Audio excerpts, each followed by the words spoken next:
निषेध को निषेध के रूप में पहचान पाना और वो स्वीकार हो पाना, इसका नाम समीक्षा है। तो जो जैसे परपीड़ा, परनारी, परधन निषेध है, ये हमको पहचान पाना और ये स्वीकार हो जाए, इसका नाम समीक्षा है।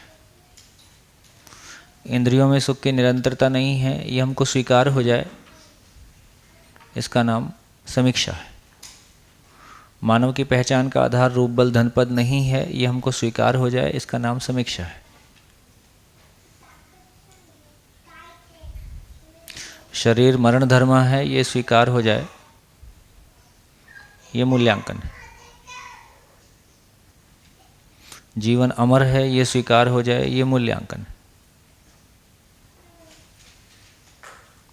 सहअस्तित्व है, और जो भी कुछ दर्शन में पॉजिटिवली कहा गया, अस्तित्व क्यों है, मैं क्यों हूँ, करना क्या है, ये स्वीकार हो जाए, इसका नाम मूल्यांकन है।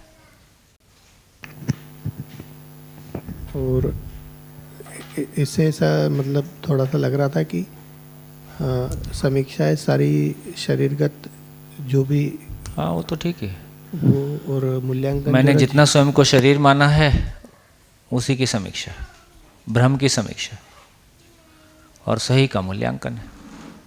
शरीर जागृति के लिए साधन है, ये मूल्यांकन है। तो शरीर वाले पार्ट पे सारा समीक्षा ही आएगी, ऐसा नहीं है। शरीर जिस अर्थ में है उस अर्थ में उसको पहचान लिया, ये मूल्यांकन है। शरीर के मूल्य को पहचान लिया, शरीर की उपयोगिता को पहचान लिया। हाँ जी, नमस्ते। कल कैसा और कुछ ध्यान में आया कल की चर्चा में? नेत्र तो मैं ऐसे वो ऐसे ही समझा मेरी तरफ, ऐसा बुक में लिखा नहीं है। बुक में तो जो लिखा है वो जो बुक में लिखा है लिखा ही है। तो मेरे को कभी कभी मेरा शब्दों पे ध्यान चला जाता है, शब्द कैसे बना होगा। तो नेत्र से नेतृत्व बना होगा। नेत्र मतलब हम देखते हैं कोई चीज़ को, तो कुल मिला के दर्शन क्षमता। तो दर्शन क्षमता मूल में जीवन में है, लेकिन उसके प्रतिनिधि के रूप में हम आँख को, नेत्र को ऐसा बोलते हैं। तो खैर, नेतृत्व क्षमता का मतलब है कि जितना दर्शन है उतना नेतृत्व। जो उत्पादन को जैसा देख पाया, जो व्यक्ति को जैसा देख पाया, जो अस्तित्व को जैसा देख पाया, समाज को जैसा देख पाया, वैसा जीता। जैसा मानता है वैसा, जैसा देखता है वैसा मानता है वैसा जीता है। अधूरा देखता है, अधूरा मानता है, अधूरा जीता है, तो नेतृत्व नहीं है। जैसा है वैसा देखता है, वैसा मानता है, वैसा जानता है, वैसा मानता है, वैसा जीता है, तो बढ़िया है। हमारे घर में ही हम सब कुछ देख सकते हैं ना। घर में ही क्यों देखें, अपनी ज़िंदगी में देख सकते हैं। अपनी ज़िंदगी का हम कर ही रहे हैं नेतृत्व। भाई हमारी ज़िंदगी में कब क्या करना है ये हम ही तय करते हैं। चाहे बाहरी प्रभाव उसमें रहे, किसी का दबाव रहे या प्रभाव रहे, वो भी हमारे स्वीकारा हुआ होता है। जैसा दिखता है वैसा करते हैं। हाँ जी। कल जो डिस्कशन हुई न्याय को लेकर, उस पर काफ़ी सोच विचार हुआ, मंथन हुआ। वो बात बहुत गहरी लगती है और कोर लगती है, और ये पकड़ में आता है कि अभी हम जो ये काट काट के चलते हैं, कुछ कटा कटा है नहीं। बस हम ये पकड़ के चलते हैं कि पहले परिवार ऐसा भी होता नहीं है, क्योंकि हम आज भी देखें तो हम जी रहे हैं काफ़ियों के साथ में भी। हम कुछ भी काम करते हैं तो काफ़ी सारे संपर्क भी आते हैं, काफ़ी सारे समाज में लोग आते हैं, परिवार तो है ही। तो हाँ, ये ज़रूर है कि परिवार एक मूल इकाई है जहाँ पर हम 24/7 जीते हैं। तो वहाँ अपनी हालत का पता चलता है, आईना है वो। और बाहर में बहुत बार हम छुपा सकते हैं, लेकिन यहाँ छुपता नहीं। तो यहाँ पर प्रमाण की जगह फटाक से दिखती है। तो ऐसा जो है, इसको हम इसका ध्यानपूर्वक चल पाते हैं, अपनी कल्पनाशीलता को देख पाते हैं, तो इससे निश्चित ही ऐसा लग रहा है कि गति तो बढ़ती है और हमारा विरोध, अंतर्विरोध ये भी ख़त्म होता है। शमन तो ऐसा ही होगा, अन्यथा और तो फिर थ्योरी है, फिर अगर अभ्यास नहीं हुआ तो। ऐसा कल की बात और सोचने विचारने में आया। बढ़िया। हाँ जी, माइक। आज लाइट वाइट जलाइए कुछ, रोज़ तो अंधेरे किए रहते हो। हाँ। कल मेरा भी इस पे ध्यान गया। जब मैं मतलब ऐसा ध्यान दे रही थी खुद पे, तो पहले तो ये समझ में आया कि मेरे थिंकिंग में कहीं भी समाज की तरफ कुछ है ही नहीं, और वो करना तो दूर की बात है। और फिर अगर मैं और भी पहले देखूँ अपनी स्थिति, तो सिर्फ मैं ही रहती थी उसमें। और अभी थोड़ा बहुत परिवार का वो गया है, लेकिन थिंकिंग में भी मैं समाज के बारे में सोच के उस परिवार का लक्ष्य को नहीं देख पा रही थी। सिर्फ परिवार कैसे ठीक हो जाए उस पर ही ध्यान था मेरा, तो इस पे बहुत अच्छा ध्यान गया मेरा। इस मानसिकता से साल भर भी अध्ययन करेंगे तो कुछ नहीं होगा, यही अपने बचने की बात है। और उसके बाद अध्ययन करने के लायक बचेंगे नहीं, क्योंकि कर तो लिया, हो तो गया, और कुछ नहीं होता है, लास्ट में ये निष्कर्ष आएगा। इसलिए कहा कि किस दृष्टि से क्या कर रहे हैं वो महत्वपूर्ण है। यदि दृष्टि वहाँ तक नहीं खुली है, वो हमारी कल्पनाशीलता में वो सेटिंग नहीं आया है, तो हमको फिर वो सेंटेंस हमको जो भी कुछ पढ़ेंगे वो हमको आएगा नहीं पढ़ने में। जब अखंडता बोलते हैं तो कुछ भी पढ़ने में नहीं आया, क्योंकि मेरा फोकस तो परिवार के बाहर नहीं जा रहा है। तो मैंने अपनी कल्पनाशीलता को खींच के कम से कम अखंडता को स्वीकार, अखंडता के प्रति मेरी सहमति है कि हाँ, ये सब कुछ एक बड़ी मशीन का एक पार्ट है। जब तक ये स्वीकार नहीं है कि ये पूरी धरती एक है, ये पूरा ब्रह्मांड सोलर सिस्टम पूरा एक है, उसमें मेरा गांव मेरा देश अलग है नहीं, मेरा घर अलग है नहीं, ये उसका एक भाग है, और जो कुछ भी प्रभाव दबाव हैं वो सभी इकाइयाँ एक दूसरे को प्रभावित करती ही हैं, है ना। तो जब तक ये पूरा स्वीकार नहीं होगा तो हमारा चेतना फैलता ही नहीं, और फैलेगा नहीं तो न्याय तो नहीं देख सकता है। हाँ, संवेदनशीलता में ध्यान जा सकता है, संवेदनशीलता तक थोड़ा बहुत अच्छा भी लग सकता है, इतनी पहुँच हमारी हो सकती है। बार बार करना इतना ही है कि जो कल्पनाशीलता अक्षय है, अक्षय कल्पनाशीलता का मतलब ही है कि वो संपूर्णता से कम में तृप्त नहीं होता, तो कम से कम वो फैलाव के रूप में हमने उसको स्वीकारा है, वो फ्रेम हमारा बन गया है, फिर उस फ्रेम में चीज़ों को रखते रहेंगे। बढ़िया। हाँ जी भैया, जो अभी आपने बताया, जो समीक्षा अगर किसी चीज़ की हो जाती है और वो स्थिर हो गया, या मूल्यांकन किसी चीज़ का हो गया और वो स्थिर हो गया, तो वही अनुभूति है। हाँ, यदि मूल्यांकन हो गया, समीक्षा हो गई, इसका मतलब है कि और वो दोबारा नहीं आई, दोबारा वो तंग नहीं करेगा जी, इसका मतलब समीक्षा हुई, यानी तो विश्लेषण है। इसलिए परिभाषा भी है, न्याय धर्म सत्य के अर्थ में विश्लेषण का स्वीकार हो जाना अध्ययन है। तो चाहे वो हमने भ्रम की समीक्षा को स्वीकार कर पाए या सही के मूल्यांकन को देख पाए, तो सही का मूल्यांकन अनुभूतियों की, साक्षात्कार बोध अनुभव की तरफ है, और भ्रम की समीक्षा वो अनुभव, वो मूल्यांकन की रोशनी में जो अधूरा है वो स्वीकार हो जाने की तरफ है। दोनों ही उपलब्धि। भैया मैं एक शेयरिंग करना चाहता हूँ। मतलब मैंने क्रोध क्यों आता है उस पर बाबा जी ने लिखा है कि स्वयं की अक्षमता ही का प्रदर्शन ही क्रोध है। तो उसको मैं देख पाया अपने अंदर स्पष्ट रूप से।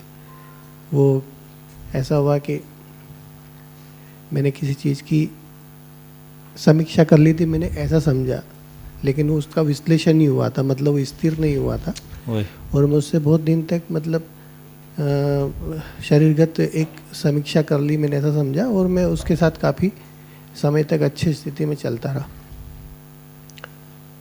अब वो समीक्षा तो हुई नहीं थी, विश्लेषण हुआ था, और मुझे ऐसा लग रहा था कि मुझ में स्थिर हो गया। अब वो हुआ नहीं, अब वो गलती हुई दोबारा से, तो मैं दुखी था। अब मैं दुख पे बैठा हुआ था और अचानक कोई व्यक्ति आ गया, वो कुछ भी मतलब भले अच्छी बात करा बुरी बात करा, लेकिन मैं उस वक्त दुखी था। अपनी समीक्षा अपने विश्लेषण को ओवर रूल करके मैं खुद ही दुखी बैठा हुआ था। इतने में वो आ गया। उसके आने से, उस घटना के आने से मैं उस घटना को बड़े इजीली हैंडल कर सकता था, और मैं उस पर क्रोधित हो गया। मतलब बात कुछ और थी और मेरे क्रोध का कारण और कुछ। तो मैं इसको इस तरह से अपने में देख पाया कि हाँ, मैंने उसकी पूरी तरह से समीक्षा नहीं करी थी। क्रोध का कारण वो समीक्षा थी, वो व्यक्ति नहीं था। अक्षमता का प्रदर्शन ही क्रोध है, और अक्षमता का मतलब है मुझको सुखी होना नहीं आता है, यही अक्षमता है ना। सुख का स्रोत नहीं खुला है, या मैं सुख को नहीं पहचान पाया हूँ, यही अक्षमता है। तो कुल मिला के न्याय धर्म सत्य, कुल मिला के सहअस्तित्व। चलिए बढ़िया। और कुछ चले? कहाँ से चलें आज? पेज नंबर 49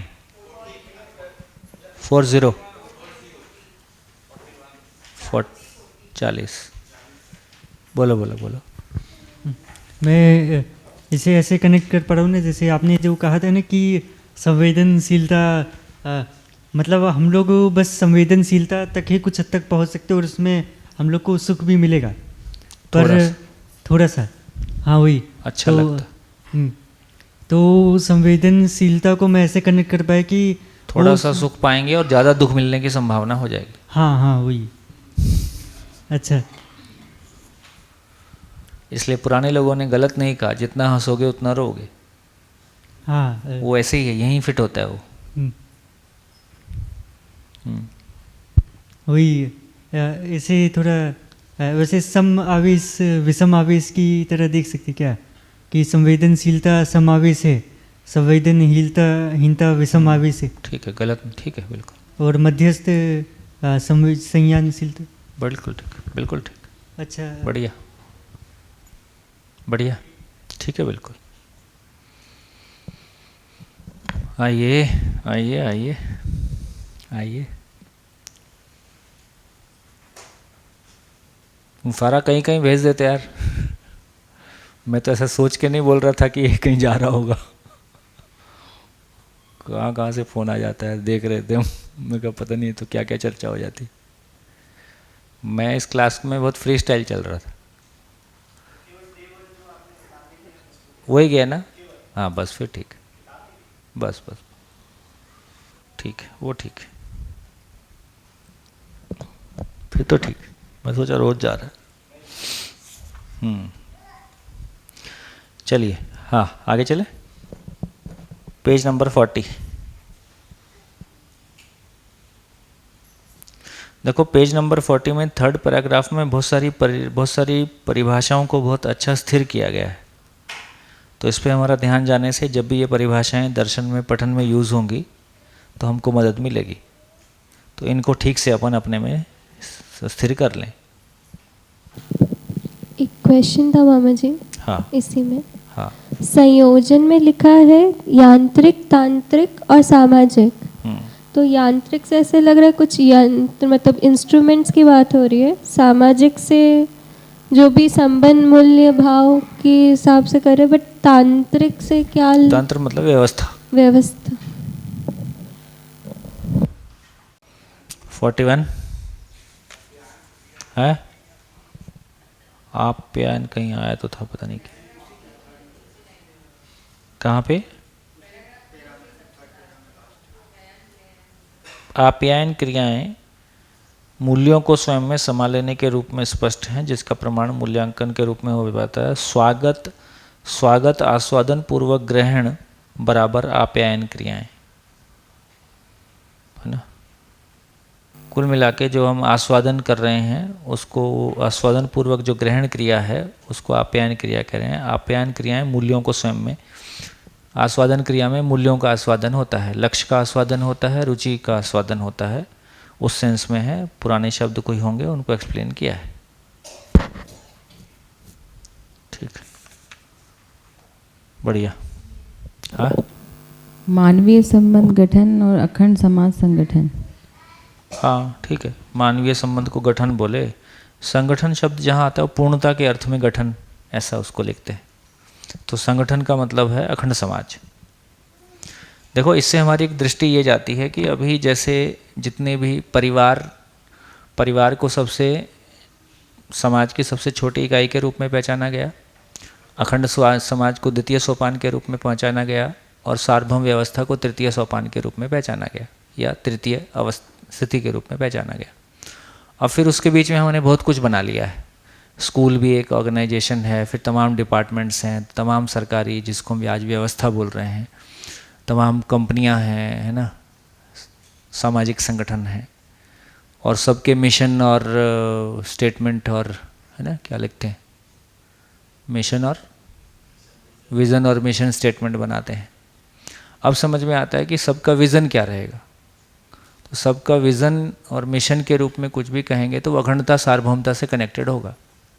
तो अखंडता तो हमारा, यदि एक मानव का लक्ष्य, मानव लक्ष्य के रूप में हम समाधान, समृद्धि, अभय, सहअस्तित्व को पहचानते हैं, तो इस अर्थ में देखेंगे तो फिर जो कुछ भी हम करें, हम एक खेत में काम करें कि कंपनी में काम करें कि गौशाला में काम करें कि समाज में काम करें कि डिपार्टमेंट में काम करें, फाइनली सब कुछ मानव लक्ष्य के अर्थ में होगा। मानव लक्ष्य के अर्थ में होगा तो एक दूसरे के साथ में पूरकता, उपयोगिता, पूरकता को हम पहचान पाएंगे, नहीं तो एक दूसरे के विरोध में ही काम कर रहे या अपना पराये की सीमा में काम कर रहे। तो हम मानव के रूप में किसी भी देश में हो, इस पूरे प्लेनेट पे कहीं भी हैं और दूसरे प्लेनेट के साथ भी हमारा कोई संबंध कल स्थापित होगा, भौतिक रूप में होगा कि जीवन रूप में होगा, या जीवन रूप में तो है ही, तो इस रूप में देखेंगे तो सभी जगह में एक ही बात है कि मानव लक्ष्य स्थिर है अपने आप में। तो मानव लक्ष्य के अर्थ में फिर एक परिवार भी होगा, समाज भी होगा, देश भी होगा, विश्व भी होगा, कंपनी भी होगी, खेत भी होगा, सब कुछ उसी अर्थ में होना है। तो ये उस अर्थ में नहीं है कि वजह से सारा कन्फ्लिक्ट है। ये लाइन तीसरे इसमें आया भी है, पेज नंबर 40 का चौथा पैराग्राफ, 2 ही लाइन है। शिक्षा प्रणाली में अपूर्णता ही विधि का ध्रुवीकरण ना होना है, यही व्यवस्था पद्धति का संदिग्ध होना है, जो समाज में आद्यांत समस्याओं का प्रत्यक्ष रूप है। तो बेसिकली जो पूर्णता को हमने ध्रुवीकृत नहीं किया है, पूर्णता का ध्रुवीकृत ना होने की वजह से सबका मिशन स्टेटमेंट, विजन स्टेटमेंट केवल किताब पे लिखा रहता है, होता कुछ और ही रहता है। तो मानव का अध्ययन नहीं है, इसके बाद कुछ नहीं चलेगा, एक बार में सब रफा दफा हो जाता है। मानव का विजन, मानव का अध्ययन नहीं है, इसलिए मानव में श्रेष्ठता की पहचान नहीं है, इसलिए पद क्रिएट करना हमारी मजबूरी है, यहाँ से पद निकल के आता है। तो श्रेष्ठता की पहचान जिम्मेदारी का स्वरूप होगा, या पद के आधार पे हम सिस्टम को चलाएंगे, वो नहीं चलता है। 3 पेज पहले ही लाइन थी, मानव को मानव के द्वारा नियंत्रित नहीं किया जा सकता है। मानव मानव के साथ केवल सहअस्तित्व पूर्वक, सहअस्तित्व को मानव मानव के बीच में सहअस्तित्व को पहचाना जा सकता है। मानव मानव को नियंत्रित करे ये संभव ही नहीं है। हमारा सारा ढांचा भय, प्रलोभन, आस्था में मानव के द्वारा मानव को नियंत्रित करने की बात हम कर रहे हैं, जो कि सफल नहीं हुआ। यहाँ पे आके सब बड़बड़ा के गिर जाते हैं। कितनी ऊर्जा लगती है इसमें, कितनी मेहनत लगती है, उस पद को पाने के लिए कितनी मेहनत लगती है, फाइनली ढाक के 3 पात। मतलब ये एक विचारणीय बिंदु आते हैं जहाँ पे हमको लगता है कि हमारी ज़िंदगी, हमको नहीं पता इस शरीर यात्रा के पहले हमारी स्थिति क्या थी, शरीर यात्रा के बाद हमारी स्थिति क्या होगी, लेकिन इस शरीर यात्रा के रूप में जो भी तन धन हमको उपलब्ध था और आकाश को छूने का जो अवसर उपलब्ध था, है ना, वो समाज के हिप्नोटिज्म में, है ना, जिस तरह का धन और पद की दौड़ में वो जाके ख़त्म हो गया। एक जो बड़ी उपलब्धि हो सकती थी उससे हम चूक गए, बल्कि उन धन और पदों से जो अहंकार पाया उसकी वजह से कुछ समझ में भी नहीं आता है, क्योंकि वो सुनने नहीं देता है। तो जिनके पास नहीं है वो इसलिए नहीं सुन पाते कि उनके अंदर कॉम्प्लेक्स है, अपने अधूरेपन का कॉम्प्लेक्स, अपनी असफलता का कॉम्प्लेक्स, अपने भीतर कुंठाएं, अपने भीतर अभाव, अपने भीतर असुरक्षा की मानसिकता, है ना, ये तमाम जो नेगेटिविटी है इधर ये नहीं सुनने देती। सफल हो गए तो अहंकार नहीं सुनने देता। ऐसा फंसा है पूरा मामला। इस बीच में कोई पुण्य जग जाए और आदमी घायल भी ना हो और घायल करने की मानसिकता में भी ना हो तो कुछ समझ में आता है, तो समझने का दरवाज़ा खुलता है। चलिए पेज नंबर 41 देखो, संचेतना पैराग्राफ 41 का तीसरा पैराग्राफ। संचेतनशील क्षमता ही अनुभव में परमानंद प्रतिष्ठा, विचार में समाधान प्रतिष्ठा, व्यवहार में प्रेम प्रतिष्ठा, ये प्रतिष्ठा त्रय के लिए मानव अनवरत पिपासु है। इसका मतलब क्या हुआ? इसका मतलब ये हुआ कि यदि कल्पनाशीलता का विस्तार, मतलब यदि हम अनुभव की बात कर रहे हैं तो अनुभव की बात करने की पृष्ठभूमि क्या होगी? तो अनुभव की बात करने का पृष्ठभूमि ये होगा कि मानव में, जिसको हम कह रहे हैं कि संवेदनशीलता, पर पीड़ा यदि अपने को स्वीकार होता है ना, समाज में कुछ भी गलत घटता है उसकी जिम्मेदारी मैं ओन करता हूँ। जैसे परिवार, मेरी चेतना का स्तर कितना होता है उसको हम जांच सकते हैं। यदि जो कुछ भी नेगेटिव होता है उसको मैं किस रूप में स्वीकार करता हूँ। मतलब बहुत बारीक तार हैं जो नहीं होने से चीज़ें हैंडल, बच्चों को थोड़ा सा हैंडल करो, थोड़ा सा बच्चों को, सबका ध्यान जाता है। कोई बात नहीं, कोई बात नहीं, कोई बात नहीं, आराम से आराम से आराम से। हाँ, जैसे हम परिवार में कुछ होता है तो उसका यदि समाधान हमारे पास नहीं है तो हम पीड़ित होते हैं। पीड़ित होना ये बताता है कि मैंने जिम्मेदारी को स्वीकारा हुआ है। मैंने जिम्मेदारी को स्वीकारा हुआ है तो मेरे पास सॉल्यूशन नहीं है, इस नाम की पीड़ा है। अब इसका मतलब समाज में कुछ भी गलत होता है, समाज में कुछ भी ऐसा होता है जो अव्यवस्था के स्वरूप में है और मेरा उस पर कोई खास ध्यान नहीं जाता है, इसका मतलब है कि मैंने उसको स्वीकारा हुआ ही नहीं। दूसरी स्थिति है कि स्वीकारा है और सॉल्यूशन नहीं है तो पीड़ा होगी। तीसरी स्थिति है कि समस्या भी है और सॉल्यूशन भी होगा। तो इसका मतलब है कि चेतना के विस्तार के रूप में, चेतना के विस्तार के रूप में यदि परिवार की सीमा के आगे मेरा मन जाता ही नहीं है, मेरी कल्पनाएं जाती ही नहीं है, मैं बहुत कंसर्न्ड फील करता ही नहीं हूँ, इसका मतलब है भी उस लेवल की प्रॉब्लम की भी स्वीकार्यता नहीं है तो सॉल्यूशन की तो ज़रूरत ही नहीं। इसमें आगे दुर्घटना एक अलग है, उसको आप आगे शेयर करते हैं। बात पहुँची? यदि समाज की, देश की समस्याओं के प्रति जितना, जैसे हम घर की समस्याओं को लेकर पीड़ित होते हैं, घर की समस्याओं को लेकर कंसर्न्ड होते हैं, उसके लिए अपना तन मन धन लगाते हैं, पीड़ित होते हैं, स्वीकारा हुआ इसलिए तन मन धन लगाते हैं, वैसा ही हम समाज की समस्याओं के लिए भी पीड़ित होते हैं और आवश्यकता अनुसार तन मन धन जैसा होता है वैसा लगता ही है। इसका मतलब है कि कल्पना अपना जो चेतना का विस्तार हुआ है वहाँ तक हो गया है। जैसे कोई लोग अपना गाय बचाओ, पॉलीथीन बचाओ, पेड़ लगाओ, यदि वो शुद्ध रूप से उस संवेदनशीलता पूर्वक कर रहा है तो संवेदनहीनता से अगली स्थिति परिवार में संवेदनशील होना मोहवश भी होता है, इसलिए संवेदनशीलता का परिवार में पता ही नहीं चलता है। तो संवेदनशीलता तब है जब अपने ब्लड की सीमा से बाहर निकल जाता हूँ और दूसरों के जिंदा रहने के अर्थ में सहयोगी होता हूँ, तो ये संवेदनशीलता की पहचान है।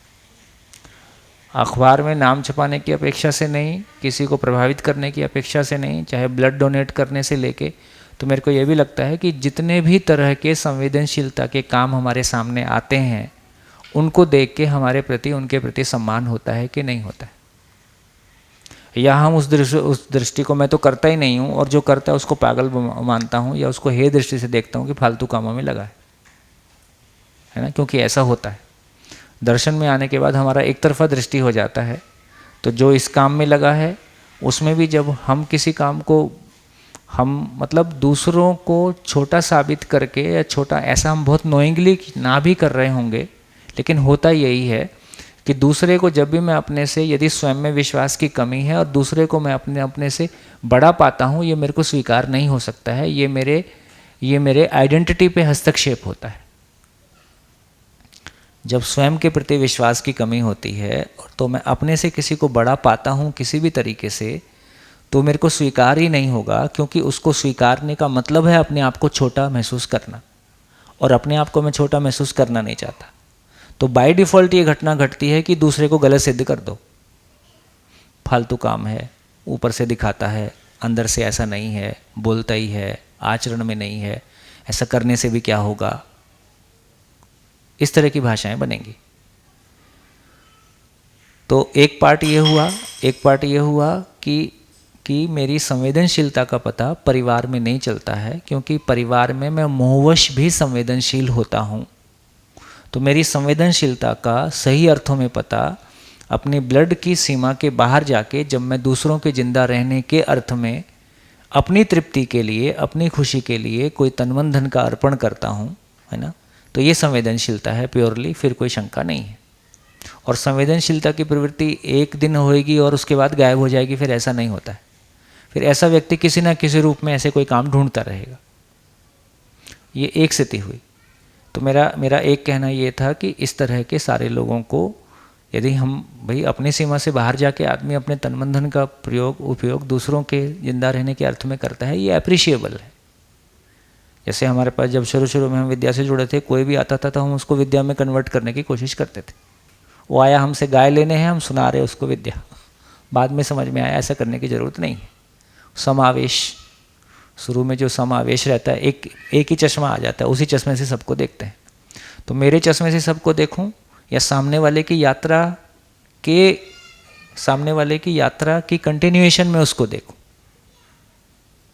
तो जब मेरा चश्मा ठीक हो जाता है तो मैं हर व्यक्ति को जहाँ वो खड़ा है वहाँ से देखना शुरू करता हूँ, उसकी ग्रोथ में अगला स्टेप क्या हो सकता है ना, और वो मेरे अनुसार चले नहीं चले, फिर मेरे अनुसार चलने वाला भाग खत्म हो जाता है।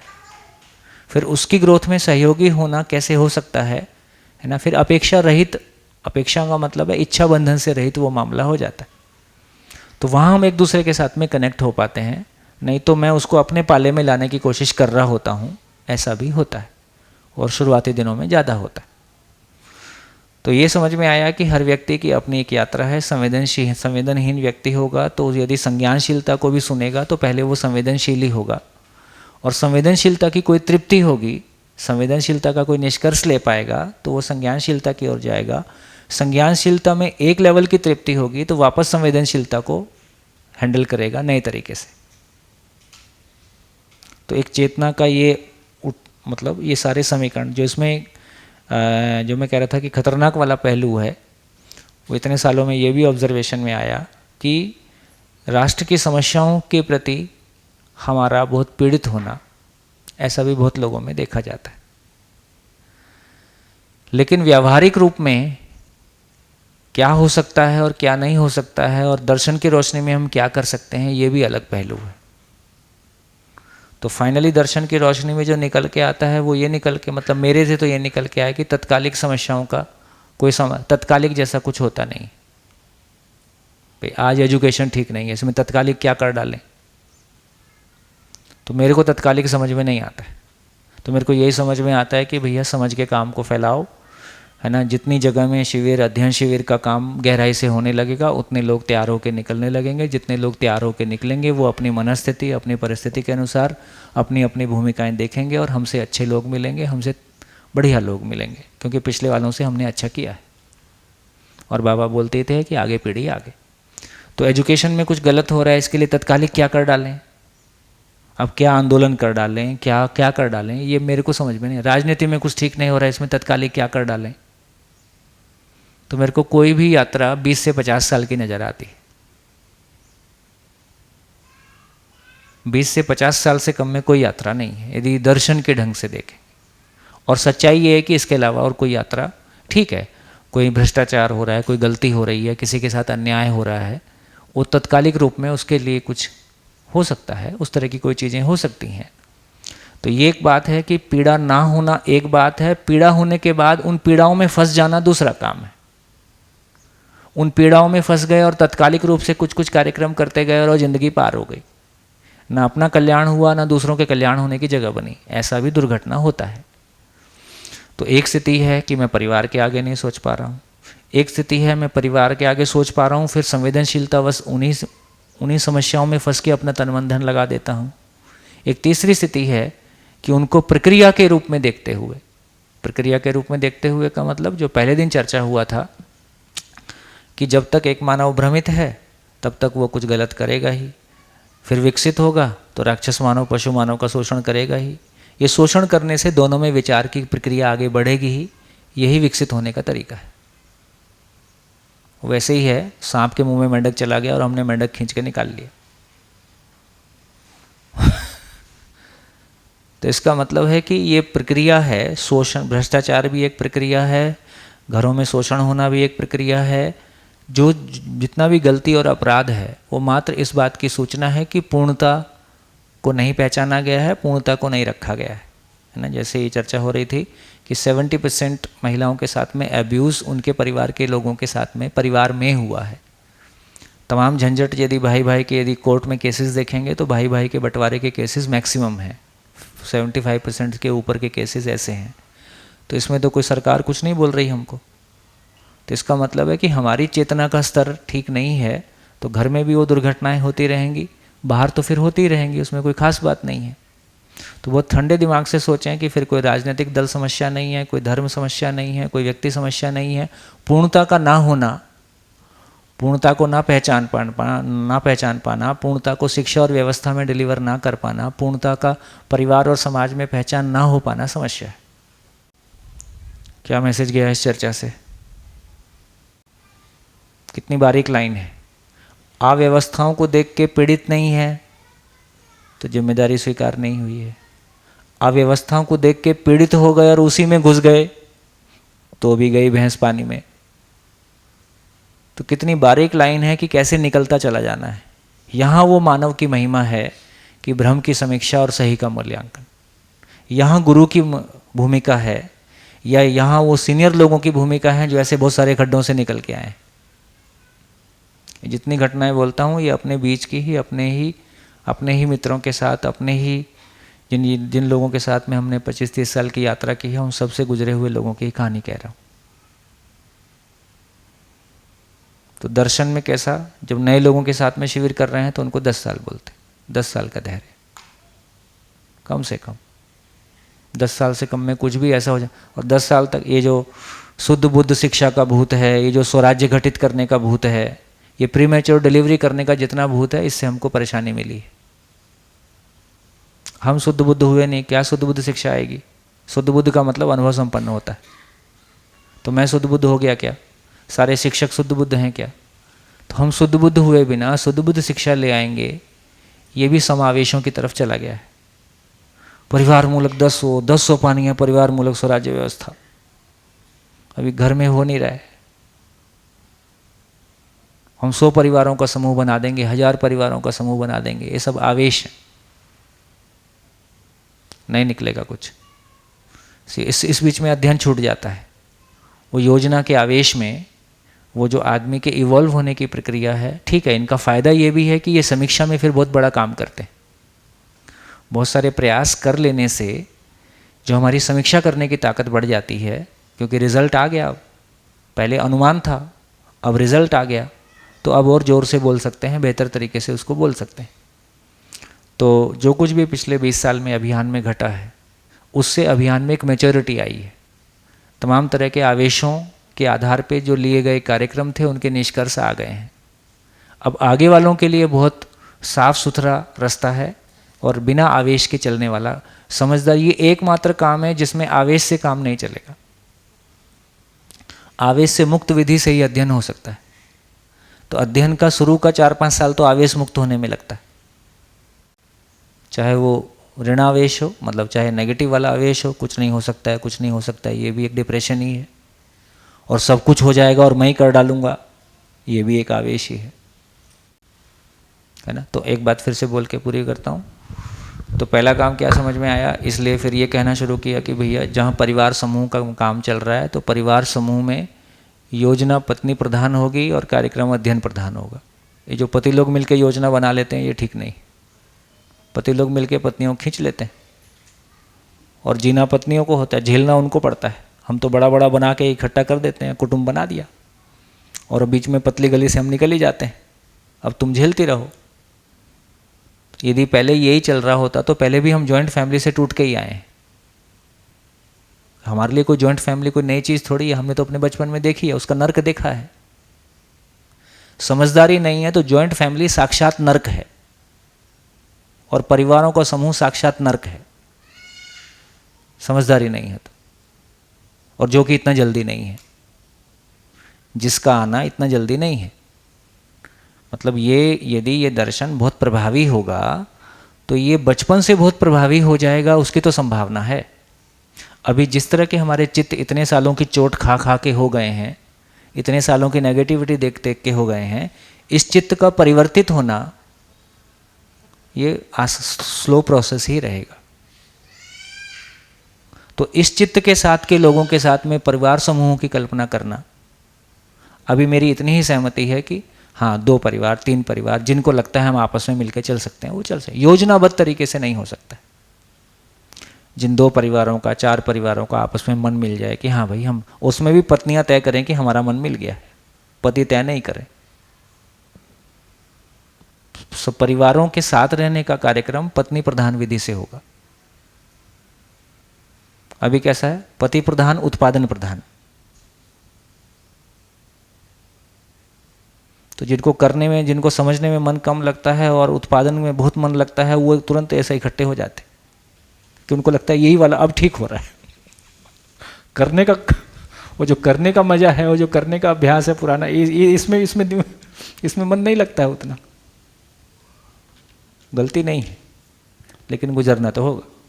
अब शासन भी भैया वो क्या राशन कार्ड बना रहे हैं ना, तो उसमें महिलाओं का नाम को उन्हीं के नाम से बना रहे हैं। उचित है भैया। हाँ, ये धीरे धीरे सद्बुद्धि।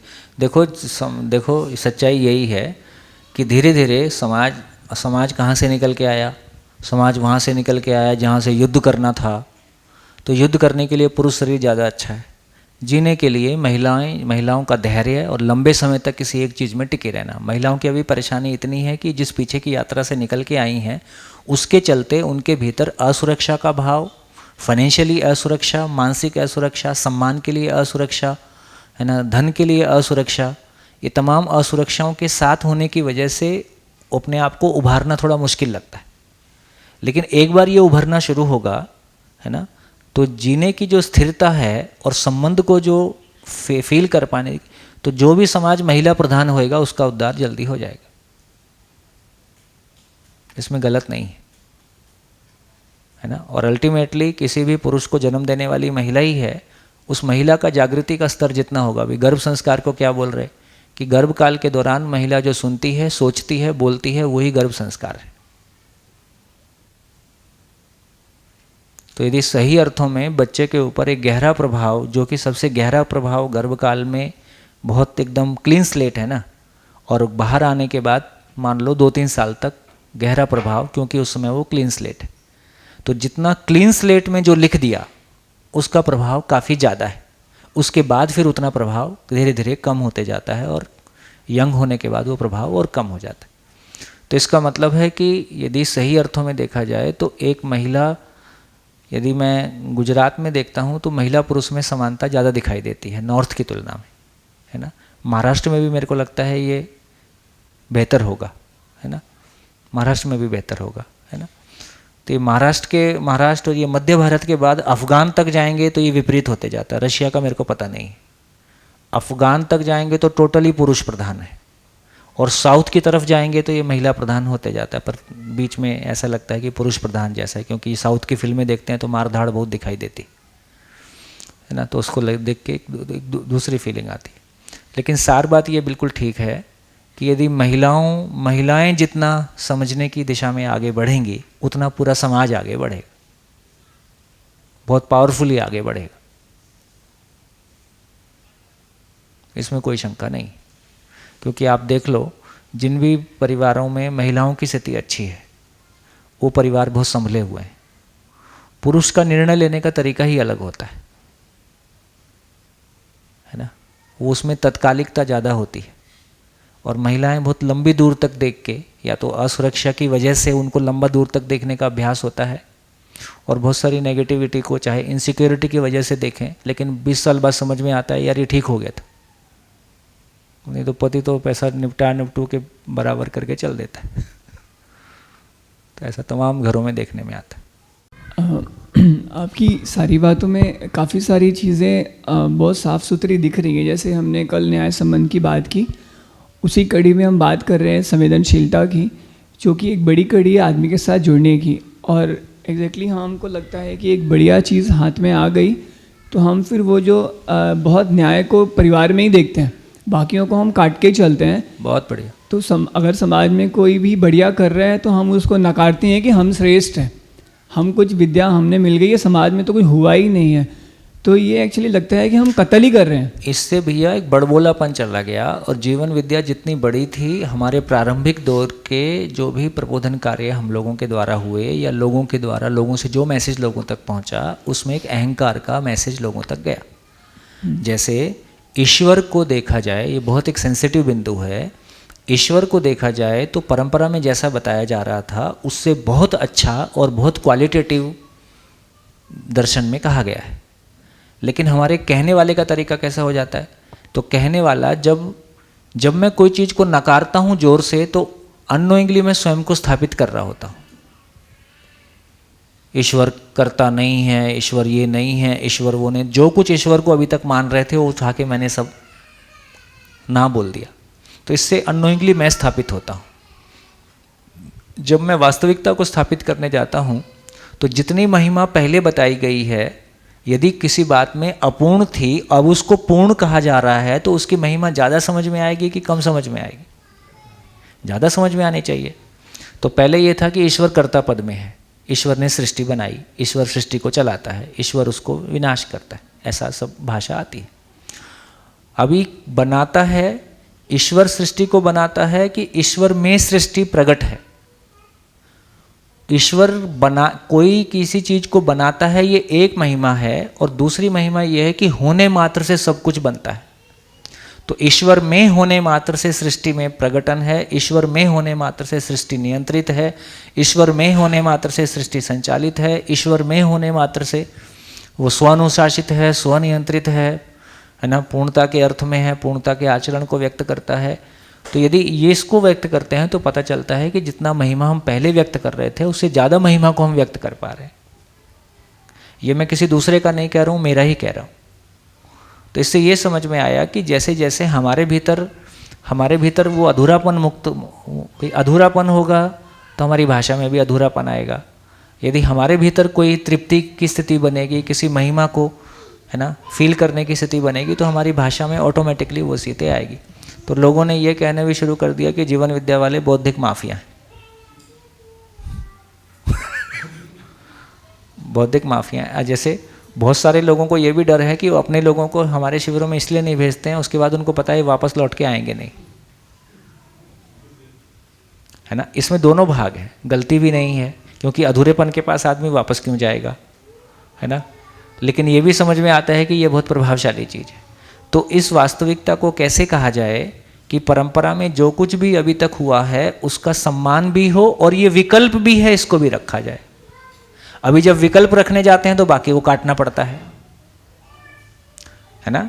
अब ये प्रस्तुत करने वाले की महिमा होगी कि बाकी जो कुछ भी आदिकाल से लेके मानव यहाँ तक पहुँचा है उसमें जो कुछ भी प्रयास हुए हैं, उन प्रयासों के चलते जो भी एक लोकतांत्रिक मूल्य हमारे पास आए हैं, मानव में समानता की अपेक्षा है, स्त्री पुरुष में समानता की अपेक्षा है, हमने सुविधा की यात्रा की है, तमाम ध्यान साधनाओं की यात्रा से हम इंद्रियों के प्रभाव से मुक्त हो, इंद्रियों में जीना नहीं है ऐसा हमने पहचाना है। तमाम धर्मों ने पहचाना है कि शरीर को चलाने वाली वास्तविकता शरीर से कोई अलग वास्तविकता है, ये सभी धर्मों ने समान रूप से पहचाना है।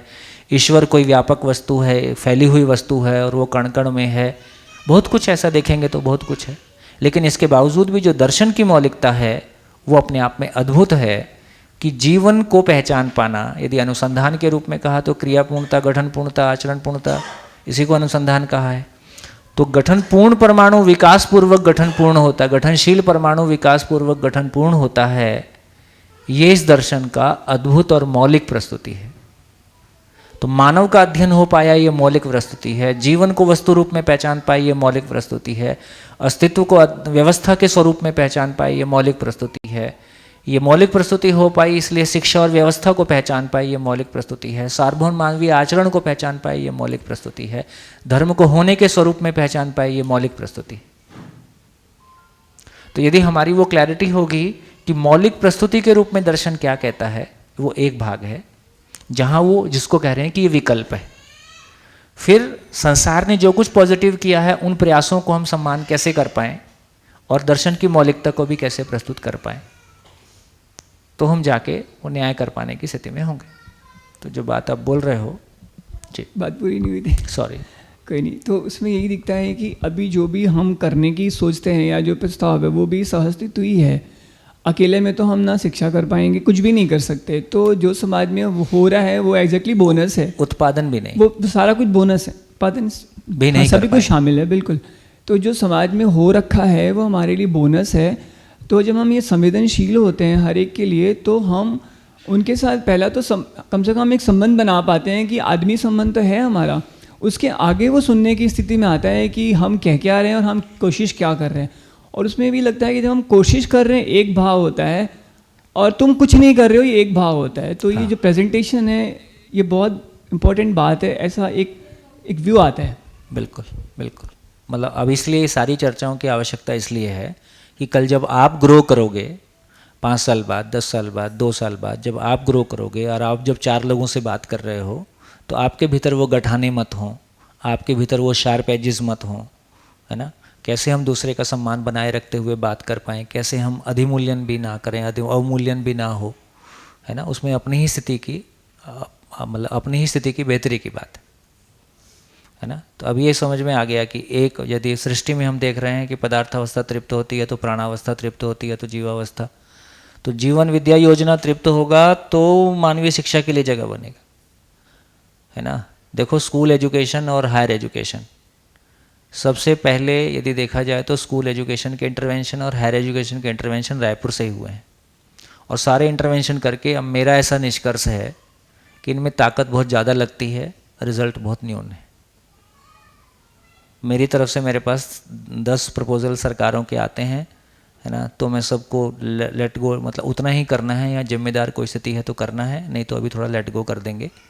तो फाइनली ये समझ में आता है कि अपने सामने वो जो बात कह रहे हैं कि शिक्षा की प्रॉब्लम को देख के पीड़ित होना, राजनीति की प्रॉब्लम को देख के पीड़ित होना, समाज की प्रॉब्लम को देख के पीड़ित होना, है ना, ये ऐसा होना अच्छी घटना है। तो कम से कम हमारी चेतना की स्थिति के बारे में बताता है कि हाँ भाई हम उसके लिए कंसर्न्ड हैं, उसको हमने स्वीकारा है।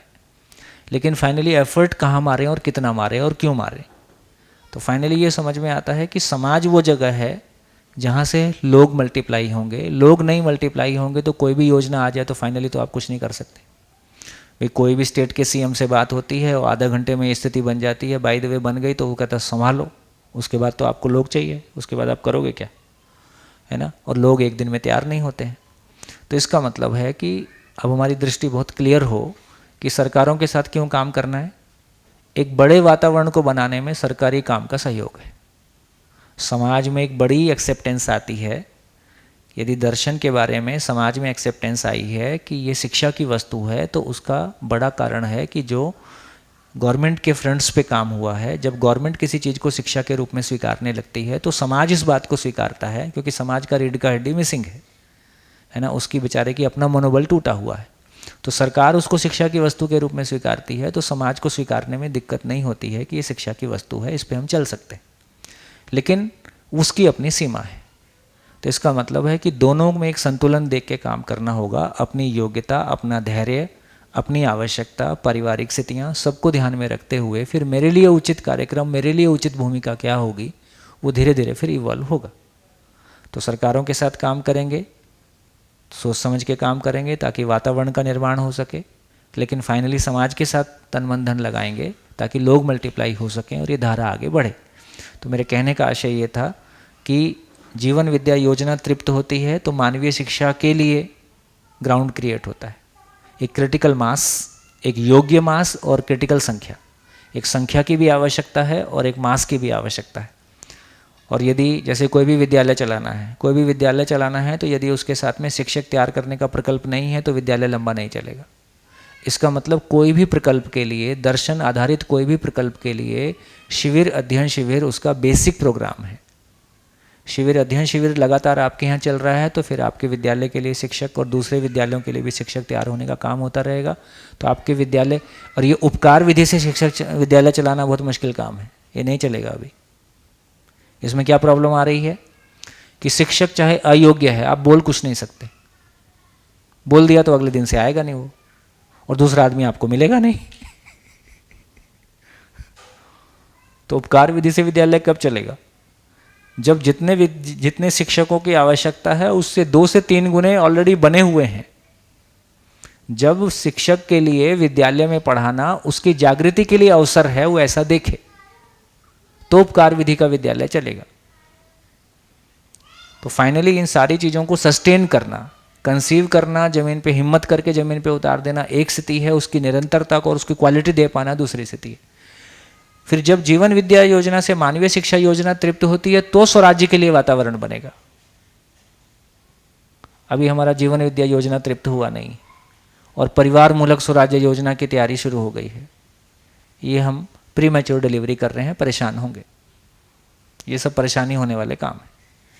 है ना। तो अपनी तरफ से जो भी निष्कर्ष अपने को लग रहे हैं उसको शेयर करना, बाकी सबकी स्वतंत्रता है, जिसको जो करना वो करेगा ही। लेकिन एक मतलब क्रम समझें, क्रम को छोड़ के जाएंगे तो नहीं चलेगा। पूरे अस्तित्व में एक क्रम है और बहुत सूक्ष्म क्रम है, मतलब इतना सूक्ष्म क्रम है कि ट्रांजिशन का भी पता नहीं चल रहा है कि अगली ट्रांजिशन कब आ गई है। उसी तरह से आदमी की ज़िंदगी भी देखें तो 0 और 1 नहीं है, क्रम है ना। उसमें भी एक ही परिवार के सारे लोगों को देखें तो क्रम है। तो इसका मतलब है कि एक व्यक्ति की एक तरह की यात्रा है, परिवार की एक तरह की यात्रा है ना। फिर आगे समाज की बात करेंगे तो किसी विद्यालय की बात करेंगे तो अलग तरह की। विद्यालय में ऐसे तमाम लोग हैं जिनके ओनर्स ने बहुत सिंसियरली प्रयोग किए हैं, लेकिन वो जो क्रिटिकल शिफ्ट है वो नहीं आ पा रहा है। चलती हुई बोट को सुधार करना और सही दिशा में ले जाने वाला काम, बोट को आप रोक नहीं सकते ना। चलते हुए परिवार को आप रोक नहीं सकते, नहीं 2 साल के लिए उत्पादन खाना पीना बंद कर देते हैं, पहले अध्ययन करेंगे, ऐसा आप कर नहीं सकते। चलते हुए स्कूल को आप रोक नहीं सकते, स्कूल चलेगा ही रोज, उसी में जो करेक्शन करने हैं। चलती हुई सरकार को हम रोक नहीं सकते, उसी में जो करेक्शन करने हैं। अपनी ज़िंदगी को भी रोक नहीं सकते, बस अवसर वही है जब वो बच्चा है, और वो भी समाज के रूप में नहीं हो सकता है, हाँ परिवारों के रूप में हो सकता है। एक परिवार एक शरीर यात्रा में अपने में अच्छा वातावरण बना लिया, उस परिवार में जब अगली पीढ़ी में बच्चे आएंगे तो उस परिवार का वातावरण बना हुआ है। तो क्या कहने की कोशिश किया, क्रम है। जीवन विद्या योजना तृप्त होने का मतलब है किसी चीज़ का 10 में मल्टीप्लाई होने को मैंने अपने अंदर स्वीकार रखा है कि उसका तृप्त होना है।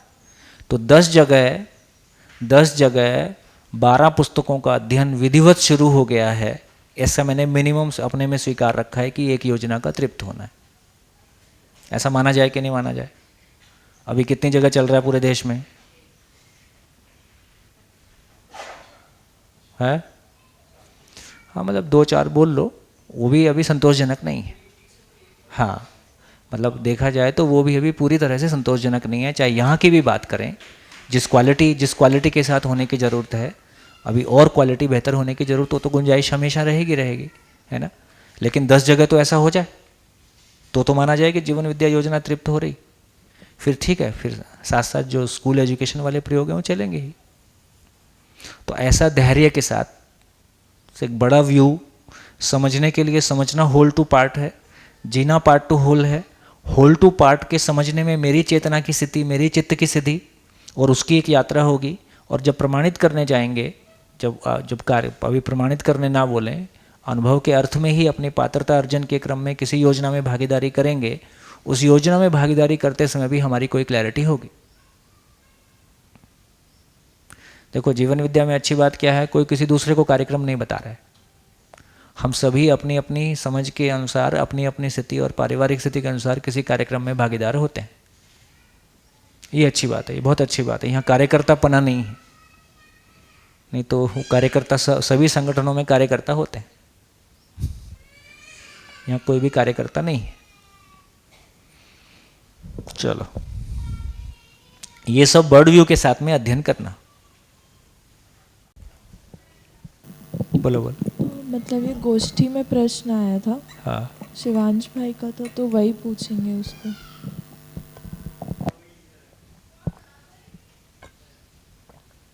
हाँ वो मैंने ये प्रश्न किया था ना वो गोष्ठी में कि लक्ष्य की अपेक्षा में ही गलत सही गलत उचित अनुचित विधि निषेध पाप पुण्य का निर्धारण होता है।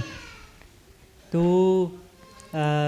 मतलब इसमें लक्ष्य से ही उचित अनुचित सही गलत इन सबका निर्धारण होता है। मानव लक्ष्य पहचाना है तो यही उचित है, यही पुण्य है, और मानव लक्ष्य नहीं पहचान पाए हैं तो जितना पहचानना शेष है वही अव्यवस्था है, वही पाप है, वही झंझट। वही मतलब सही गलत हाँ वही मतलब वही मानव लक्ष्य के आधार पर जो होते वो सही है। और तो इसमें एक जगह लिखा हुई है कि हाँ वो आगे आएगा इसी। हाँ जी भैया ये जो बोलो बोलो, किधर देखूं?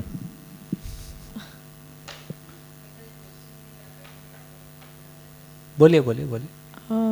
नीचे जो प्रेम प्रतिष्ठा, मतलब नीचे से जो पैरा है, कहाँ? प्रेम प्रतिष्ठा ही सतर्कता, नीचे से फर्स्ट पैरा। हाँ। नहीं, सेकंड पैरा। हाँ। प्रेम प्रतिष्ठा ही सतर्कता है, परमानंद प्रतिष्ठा ही सजगता है। हाँ। तो ये प्रेम प्रतिष्ठा ही सतर्कता है, ये वाला प्रश्न उठा था। तो मतलब जो क्लैरिटी हमारी हुई वो सही है कि नहीं, ये एक बार थोड़ा चेक होना था। हाँ। जैसे प्रेम प्रतिष्ठा ही सतर्कता बोल रहे हैं, तो तर्क पूर्वक ही हम साक्षात्कार तक पहुंच पाएंगे, फिर उसके बाद कोई तर्क नहीं है। और प्रेम है वो एक मूल्य है, मतलब वो मूल्य की बात हो रही है, तो ऐसा कनेक्ट किए वहाँ पे सतर्कता इसीलिए कहा जा रहा है कि जब तक के प्रेम प्रतिष्ठित नहीं होता तब तक के सतर्कता है, उसके बाद नहीं है, उसके बाद सजगता की बात की जा रही है।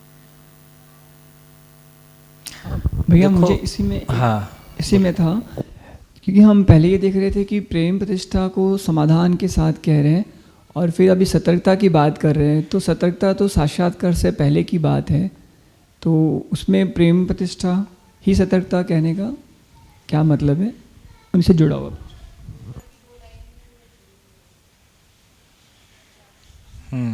क्या?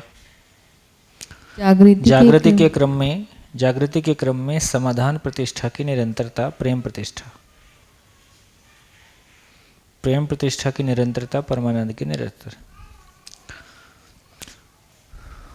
तो देखिए, जो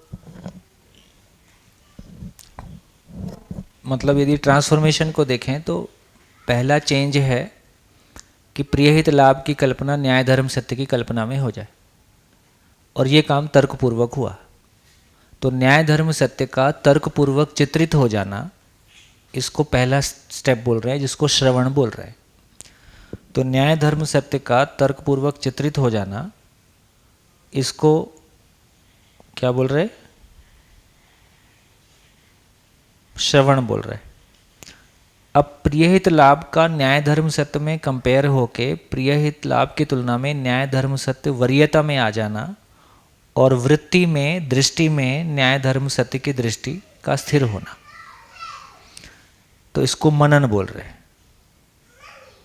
अब यदि मनन हो गया, मनन हुआ और न्याय धर्म सत्य की दृष्टि बन गई, तो जागृति के क्रम में न्याय धर्म सत्य का दृष्टि बन गया, तो जागृति के क्रम में समाधान प्रतिष्ठा की निरंतरता, जागृति क्रम में समाधान प्रतिष्ठा की निरंतरता फिर वो साक्षात्कार से कम में नहीं है। तो इसका मतलब है कि न्याय धर्म सत्य का तर्कपूर्वक चित्रित होना, और न्याय धर्म सत्य जो तर्कपूर्वक चित्रित हुआ है, जिसमें अर्थ कल्पनाशीलता में है, उसका वास्तविकता के साथ में तदाकार होना, और उस रूप में न्याय धर्म सत्य को अस्तित्व में पहचान पाना। न्याय धर्म सत्य को अस्तित्व में, न्याय धर्म सत्य को में मान लीजिए न्याय को पहचानना, सहअस्तित्व को पहचानना शुरू किया, न्याय को पहचानना शुरू किया, तो उस क्रम में जागृति के क्रम में समाधान प्रतिष्ठा की निरंतरता प्रेम प्रतिष्ठा है, और प्रेम प्रतिष्ठा की निरंतरता का मतलब है फिर फाइनली अनुभव, परमानंद, मतलब वो फाइनली अनुभव की बात कर रहे हैं। तो अवधारणा बोध होने के बाद में अनुभव संपन्न हो गया, उसकी बात कर रहे हैं। तो प्रेम प्रतिष्ठा ही सतर्कता और परमानंद प्रतिष्ठा ही सहजता, सतर्कता की निरंतरता अनुभव के बाद हो गई, तो उसको सहजता बोल रहे हैं। तो साक्षात्कार बोध के क्रम में प्रेम प्रतिष्ठा और अनुभव मूलक विधि से परमानंद ही सजगता है, और सजगता पूर्वक जीने की निरंतरता को फाइनली सहजता शब्द भी इस्तेमाल हुआ है। ठीक।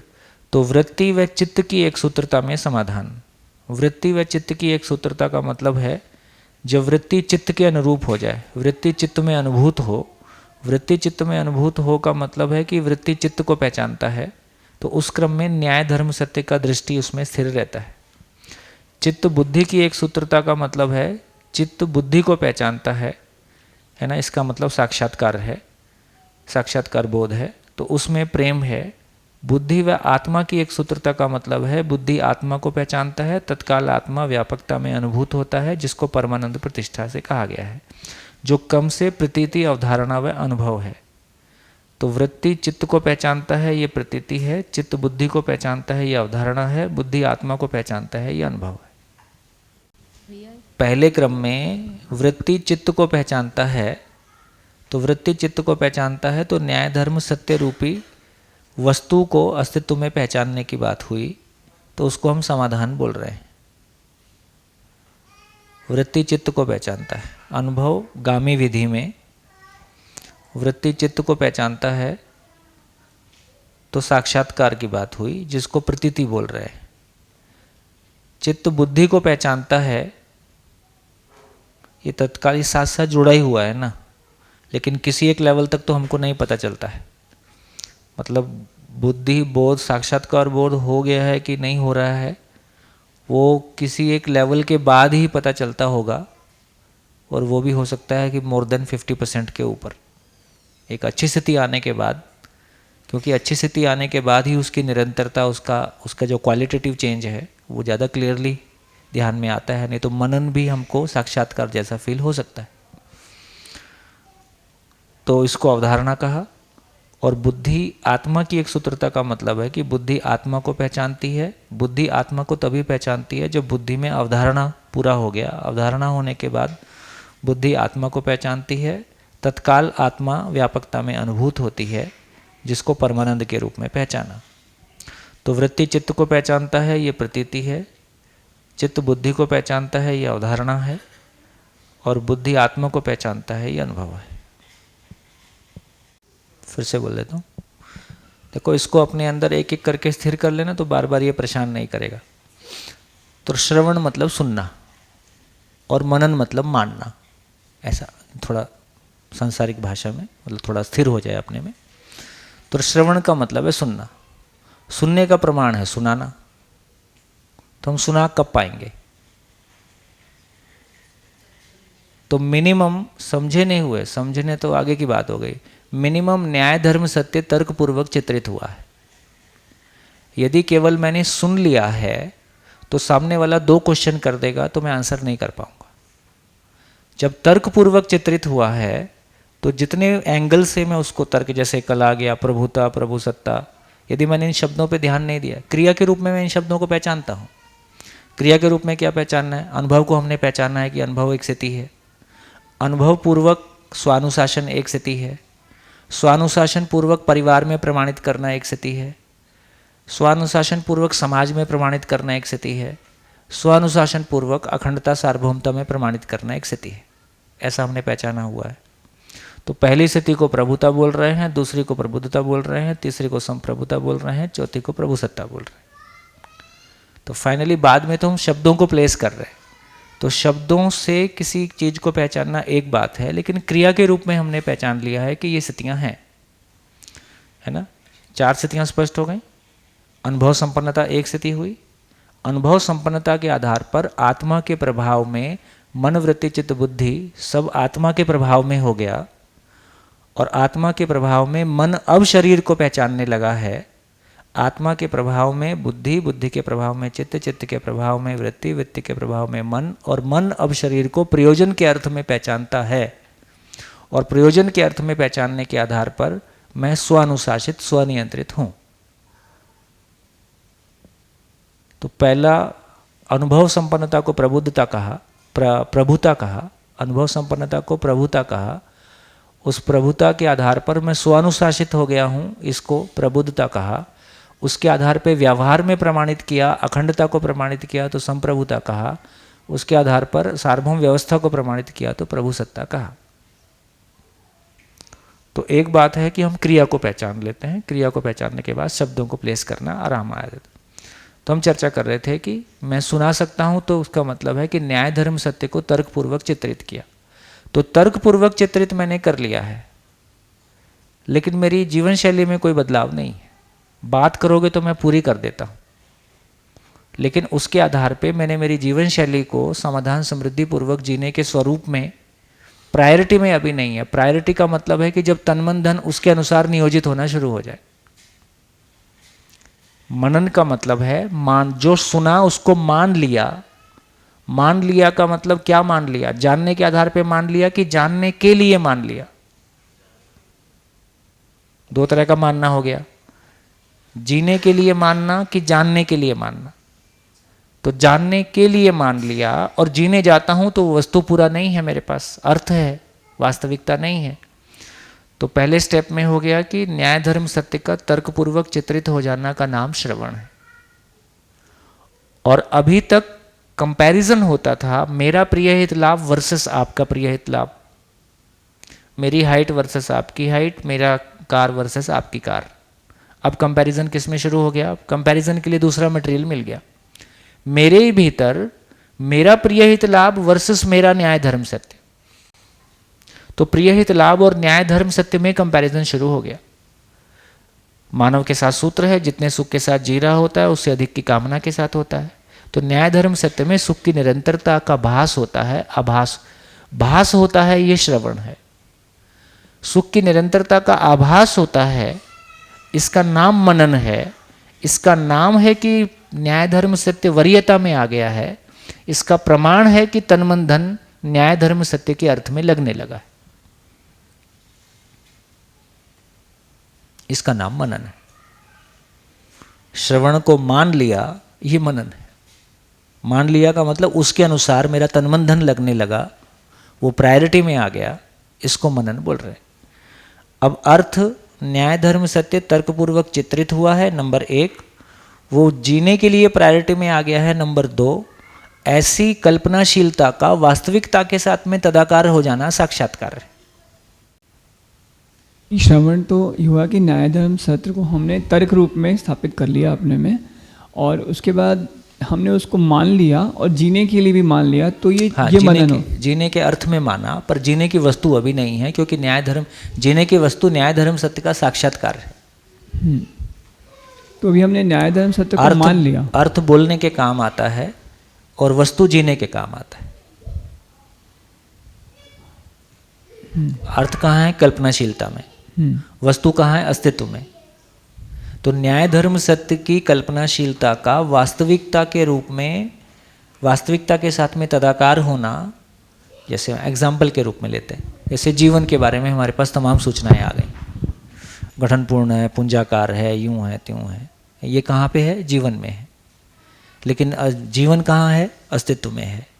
तो ये जीवन के बारे में जितना भी मेरे को सूचना मिला, उन सारी सूचनाओं के अर्थ के स्वरूप में वस्तु को अस्तित्व में पहचान पाने का नाम साक्षात्कार है। तो जीवन का साक्षात्कार हुआ। जीवन का साक्षात्कार हुआ। अब जीवन मेरे लिए शब्द है कि वास्तविकता है? अब जीवन मेरे लिए वास्तविकता है। जैसे शरीर एक वास्तविकता है, अब जीवन भी मेरे लिए वास्तविकता है। यहां से क्वालिटी बदल गई। तो श्रवण हुआ तो बोलने की एक लेवल की क्वालिटी आएगी, मनन हुआ तो बोलने की दूसरे लेवल की क्वालिटी आएगी, साक्षात्कार शुरू हुआ तो एक और लेवल की क्वालिटी आएगी। हो सकता है भाषा उतनी ही रहेगी, लेकिन भाषा की ग्रेविटी बढ़ जाती, सटीकता बढ़ जाती, कम्युनिकेशन बढ़ जाता। हाँ जी, ठीक है, पहुंच गया श्रवण मनन। हाँ जी,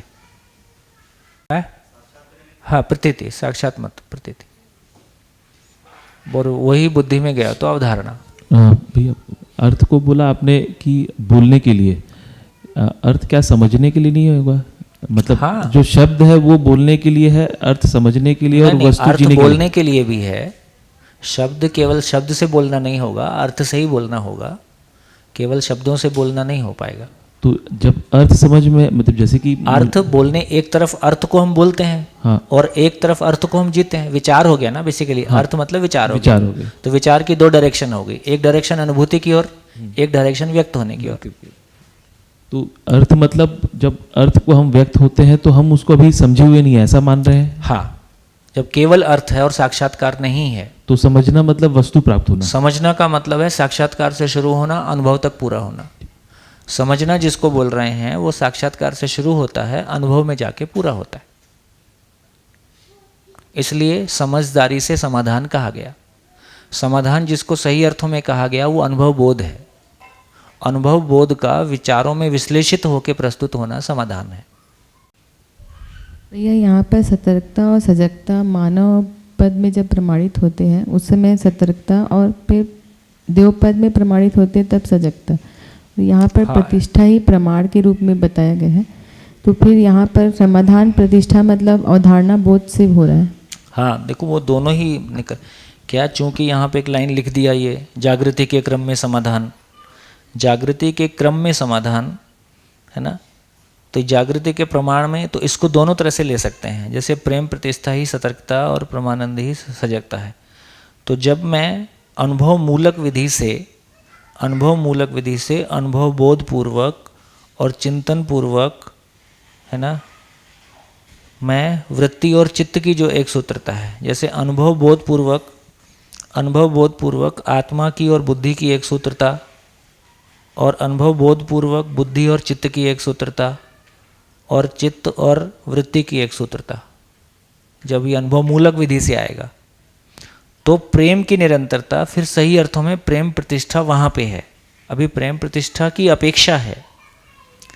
अनुभवगामी विधि में प्रेम प्रतिष्ठा जैसा है नहीं, मतलब इसको इस तरह से लेना जैसा अभी हमने करने की कोशिश की, वो प्रेम की अपेक्षा में है, प्रतिष्ठा भी नहीं है।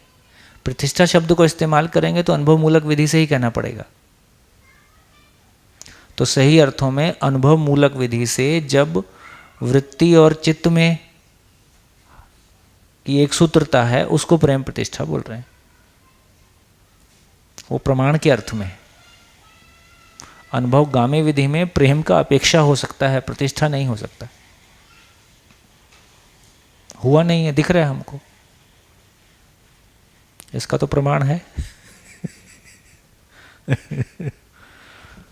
तो ये बहुत सारी चीजें हैं जो दर्शन का अधिकांश भाग अनुभव मूलक है। बहुत छोटा छोटा कहीं कहीं कोई ट्रेस आता है जो अनुभवगामी है, ज़्यादातर वो अनुभव मूलक ही लिखा गया। जैसे न्यायपूर्ण व्यवहार, ये सुख है, सुख की निरंतरता शांति है, शांति की निरंतरता संतोष है। तो उस ढंग से देखेंगे तो बेसिकली इसको उल्टा पढ़ सकते हैं। आनंद की निरंतरता परमानंद है, आनंद की निरंतरता का प्रभाव चित्त में संतोष की निरंतरता है, उसका प्रभाव वृत्ति पे शांति की निरंतरता है, उसका प्रभाव है ना सुख की निरंतरता है, उसका प्रभाव दूसरे के साथ में सुख है। लेकिन फिर भी इसके ग्लिम्स हमको दिखाई देते हैं, है ना, इसके ग्लिम्स हमको दिखाई देते हैं। मनन के लेवल पे भी जो एक विचारों में, जिसको कहना चाहिए कि कम से कम थॉट प्रोसेस में तो हमारे में समाधान आ जाता है, उसमें बहुत उलझाव नहीं रहता है। अधिमूल्यन अवमूल्यन जरूर साथ में चलते हैं, लेकिन यदि जहाँ से चल के आए थे उसकी तुलना में देखें तो एक बहुत खुला आकाश दिखाई देता है। मनन का महिमा बहुत बड़ा है। मनन भाई वो तो ठीक है, श्रवण की निरंतरता मनन है और मनन का वो प्रतीति है, वो तो साथ साथ पैरेलल चलेगा ही। लेकिन फिर भी मनन अपने आप में बहुत पावरफुल जगह है। संसार में जीने के हिसाब से देखेंगे तो उतने में बहुत सारे में अपन पार लग जाते हैं। चलो हाँ? जो 41 का सबसे सेकंड पैराग्राफ है, उसमें इसको जैसे मानव मानवीयता के अर्थ में गुणात्मक एकता के लिए त्रिसित है। अस्तु न्याय का ध्रुवीकरण उसी की सीमा में है। मानव न्याय का याचक है, इसलिए संज्ञानशीलता ही एकता के लिए दिशा है। कहाँ पढ़ रही हो? रुक जाओ, मेरे को मिल नहीं रहा। 41 में सेकंड पैराग्राफ। 40 में सेकंड पैरा, हाँ। तो जो बोध संबोध प्रबोध क्षमता के रूप में प्रत्यक्ष है, साथ ही यही अग्रिमता का कारण है एवं गुणात्मक परिवर्तन पूर्वक सतर्कता तथा सजगता के रूप में स्पष्ट है। यहाँ बोध संबोध प्रबोध क्षमता, ठीक है। बोध शुरू हुआ, संबोध मतलब पूर्णता के अर्थ में बोध हो गया और उसका प्रबोधन हो गया, ऐसा देख सकते। इसी में गुणात्मक परिवर्तन पूर्वक सतर्कता तथा सजगता के रूप में स्पष्ट है, मतलब बोध हाँ। में साथ ही अग्रिमता का कारण है एवं गुणात्मक परिवर्तन के रूप में सतर्कता सजगता के रूप में स्पष्ट है। यदि बोध तक का हाल देखेंगे तो वो तर्क पूर्वक जो न्याय धर्म सत्य चित्रित हुआ है, देखो सूत्र आता है कि तर्क में तात्विकता को छूने की ताकत है ना। यदि दर्शन में बाबा के बोलने को ध्यान दिया होगा तो तर्क में तात्विकता को छूने की ताकत है का मतलब है कि न्याय धर्म सत्य का तर्क पूर्वक चित्रित होना और इस तर्क पूर्वक चित्रित होने का वास्तविकता को पहचान लेना, ये वास्तविकता को छूता है, मतलब साक्षात्कार को छूता है। तो इस रूप में कहा कि यहाँ तक हम साक्षात्कार बोध की बात कर रहे हैं तो ये तर्क की अंतिम ताकत है कि वो साक्षात्कार बोध को छू देगा। कहाँ गया? गुणात्मक परिवर्तन, यह सतर्कता और अनुभव मूलक विधि से हम सजगता के रूप में जीते हैं। तो सतर्कता सजगता। चलो आगे। इसमें मतलब पूरे अभी तक जितने पेजेस पढ़े उसमें सतर्कता और सजगता को काफ़ी प्लेस किया, लेकिन सहजता को कहीं पे प्लेस करते हुए दिखा नहीं। अभी इसमें तो दिख नहीं रहा है, लेकिन आता है, पर्याप्त आएगा आगे दर्शन, आगे कहीं कहीं और देखोगे तो आता है, वो दिव्यता में ज़्यादा आता है। अभ्यास की बात है तो अभ्यास तक की बात के लिए वो कर रहे हैं, फिर सहजता वो अभ्यास पूरा होने के बाद है। बिल्कुल बिल्कुल ऐसा मान सकते हैं। चलो 41 42। अच्छा वो इसमें जैसे इसमें कहा है कि न्यायपूर्ण व्यवहार सुख है, सुख की निरंतर, तो मुझे ऐसा लगता है कि इसे ऐसे भी देख सकते हैं कि सुख तो बेसिकली मन और वृत्ति का तालमेल है और उसकी निरंतरता। सुख क्या चीज़ है कि बेसिकली एक तो ये बोल रहे हैं कि वृत्ति विरोध ना करे और मन को मूल्य मूलक आस्वादन हो जाए। मतलब चीज़ इधर से आ रही है, तो मैंने जो व्यवहार किया, मैंने आपसे व्यवहार किया, आपसे व्यवहार करने का तृप्ति मुझको होगा, मन को होगा, लेकिन वो तृप्ति जो मन को होगा उसका दृष्टा वृत्ति रहता है। तो उस क्रम में मन और वृत्ति के सहयोग में, मतलब मन वृत्ति में अनुभूत रहता है। मन जिस क्षण वो आस्वादन हुआ उसी क्षण मन वृत्ति में अनुभूत हुआ और वृत्ति का सपोर्ट उसको मिल गया कि हाँ बिल्कुल बढ़िया है। अच्छा वही तो इसलिए जिसको हम सुख कह रहे हैं वो व्यवहार की तृप्ति है या वो लक्ष्य की तृप्ति है। भाई मन में आस्वादन होगा ना, मूल्य मूलक और लक्ष्य मूलक, तो जो रुचि मूलक है उसको तो सुख बोल ही नहीं रहे। ये भी अब क्लैरिटी हो जाए। दर्शन में जिसको सुख कहा जा रहा है वो बेसिकली मूल्य मूलक और लक्ष्य मूलक आस्वादन है। जिसको हम इंद्रियों का आस्वादन बोल रहे हैं उसको सुख नहीं बोल रहे हैं, है ना, उसको सुख नहीं बोल रहे हैं, उसको सुविधा बोल रहे हैं। तो सुविधा में वो खत्म हो गया। इसलिए जब बोल रहे हैं कि मन और वृत्ति की निर्विरोधिता बराबर सुख बराबर अपराधहीन व्यवहार, तो मन में अपराधहीन व्यवहार के फलन में मन सुख को भोगता है जिसमें वृत्ति निर्विरोध रहता है?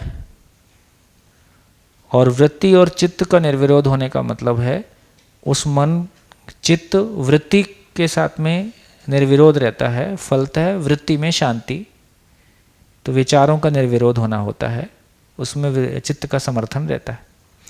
चित्त में संतोष होता है क्योंकि बुद्धि का समर्थन उसको रहता है,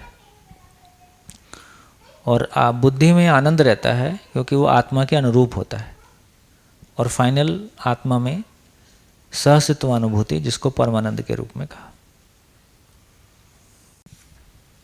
हाँ भैया 42 में अपराध, अन्याय, आसक्ति, अज्ञान, तो ये इसको प्लेस किए हैं, तो ये होता है इसमें ऐसा कि ये अभी तो मन के लेवल में ये सारी चीज़ें होती ही रहती हैं। नहीं, तो इससे समझ में आया कि आसक्ति चित्त के लेवल पे होता है। अन्याय, न्याय अन्याय, देखो हम चर्चा करते हैं वृत्ति में न्याय अन्याय का दृष्टि, तो न्याय अन्याय का दृष्टि होगा तो न्याय अन्याय वृत्ति के लेवल पे है। सुख की अपेक्षा में मन सुख की अपेक्षा में है, वृत्ति में तुलन होता है, चित्त में संतोष होता है, बुद्धि में आनंद होता है। अभी हम अलग अलग देखने का अभ्यास हमारा ऐसा नहीं है, लेकिन जहाँ होना है वहीं होता है।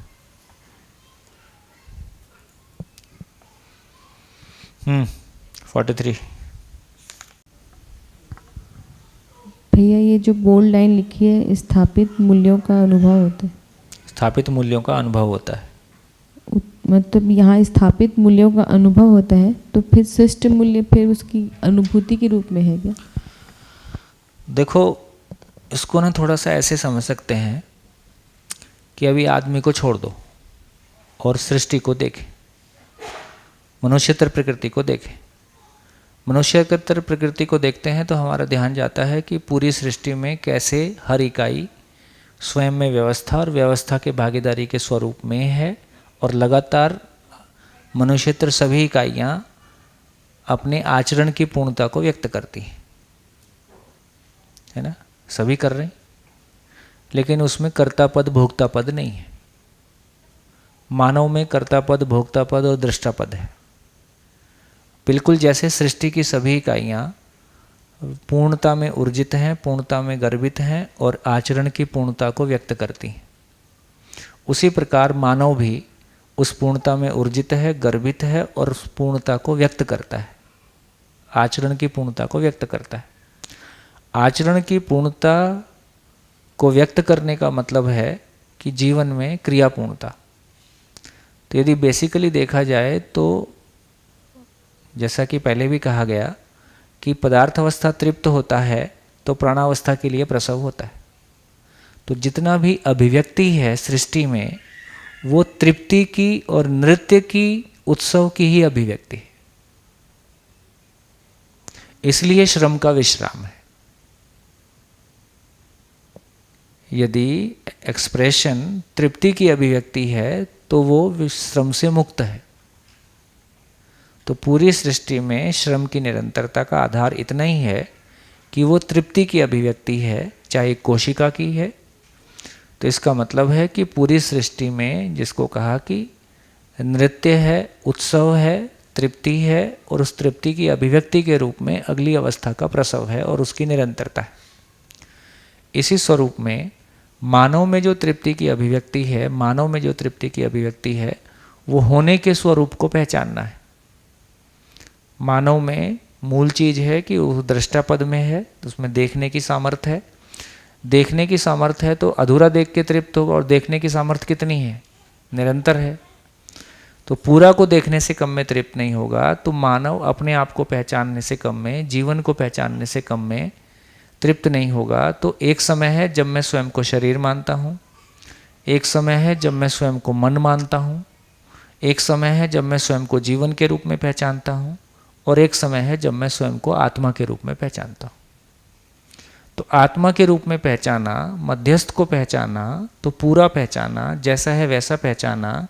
तो फिर मैंने पहचाना कि अंतरंग साधन और बहिरंग साधन, तो शरीर और शरीर के आधार पर जो भी कुछ है वो बहिरंग साधन है।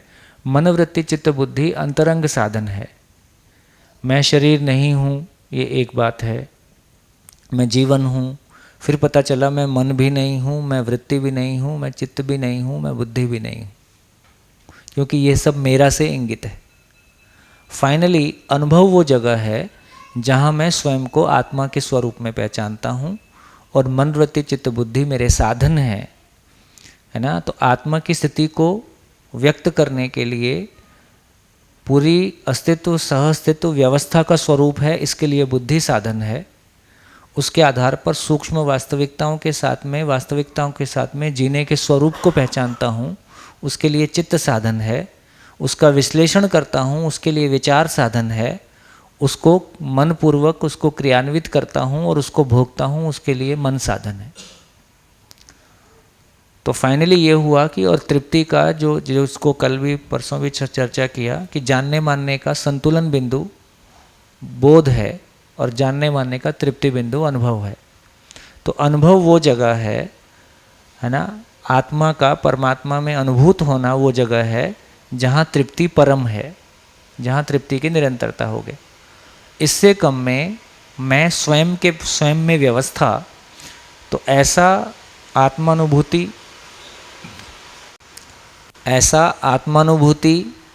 हुआ तो उसको कह रहे हैं कि आत्मा में परमानंद, बुद्धि में आनंद, चित्त में संतोष, वृत्ति में शांति और मन में सुख।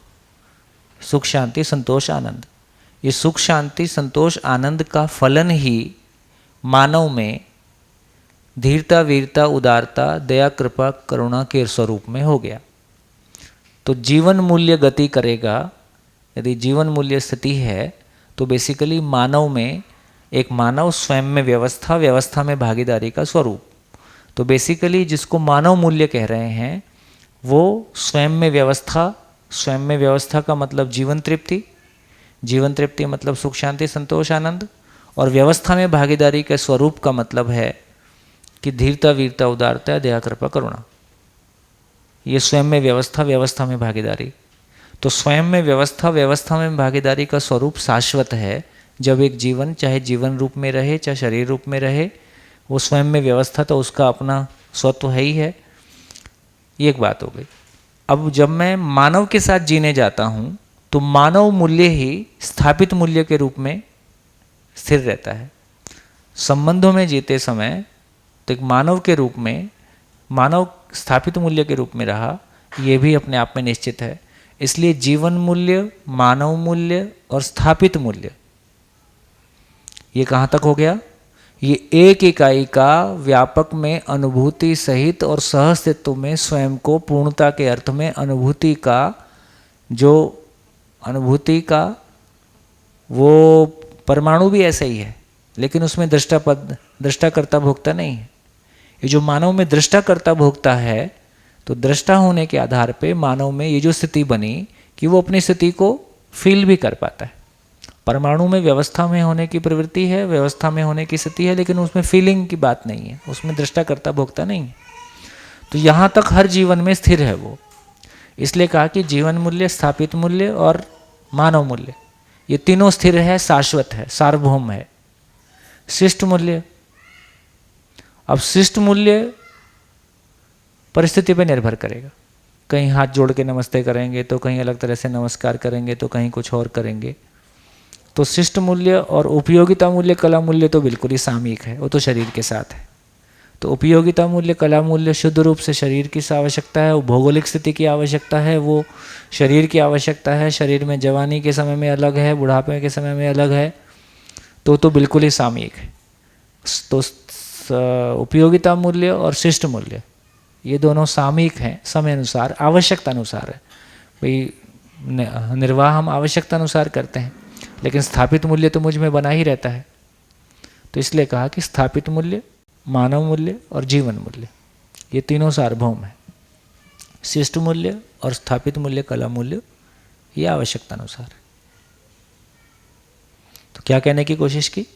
ये कहने की कोशिश की कि मूल ऊर्जा में संपृक्ततावश आत्मा अनुभूति के आधार पर, सहअस्तित्व अनुभूति के आधार पर जीवन में जीवन मूल्य, मानव मूल्य, यदि सशरीर हैं तो मानव मूल्य है ना, और सशरीर हैं तो फिर स्थापित मूल्य, ये जीवन में बना रहता है। बढ़िया।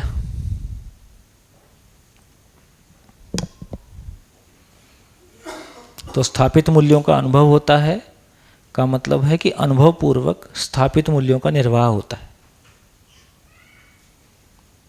अनुभव में जो आ गया, जब अनुभव की बात देखो, एक बात यदि उस क्रम में करेंगे तो रूप गुण 4.5 क्रिया में पहचान में आ जाता है ना। साक्षात्कार में स्वभाव बोध का साक्षात्कार होता है, स्वभाव बोध, स्वभाव धर्म बोध में स्वीकार होता है, और धर्म अनुभव में जाता है। तो धर्म अनुभव में जाता है का मतलब होने को हम फाइनली अनुभव में पहचानते हैं कि व्यापक वस्तु में इकाइयाँ ऊर्जित हैं, और व्यापक वस्तु में ऊर्जित होने के आधार पर मध्यांश की महिमा के आधार पर इकाई का बने रहना, और उस आधार पर ये महिमा। तो नीचे से रूप गुण जुड़ा ही हुआ है। तो अनुभव की जब बात कर रहे हैं तो उसमें स्वभाव धर्म सहित अनुभव में आया, स्वभाव धर्म सहित अनुभव में आया, तो स्वभाव धर्म का मतलब है स्थापित मूल्य, स्वभाव का मतलब स्थापित मूल्य। स्वभाव का मतलब है दूसरी इकाई के साथ मेरे जीने का स्वरूप, ये स्वभाव है ना। धर्म की बात करेंगे मानव में, स्वयं में व्यवस्था, व्यवस्था में भागीदारी, तो धीरता, वीरता, उदारता के रूप में वो मूल्य गणने होंगे। तो देखो ये सारी बात क्या निकल रही है, जितना हमको सहअस्तित्व स्थिर होते जाएगा उतना सारे शब्दों को प्लेस करते बनते जाएगा। तो जीवन क्रिया में हम क्या देखने की कोशिश कर रहे हैं, तो जीवन क्रिया में भी, जीवन क्रिया में इतना भर सहअस्तित्व है ये पहचान रहे हैं, सहअस्तित्व में न्याय धर्म सत्य है ये पहचान रहे हैं। न्याय धर्म सत्य जीवन में कैसे स्वीकार होता है, इसका नाम जीवन क्रिया है। जीवन की स्थिति के अनुसार ही स्वीकार होगा।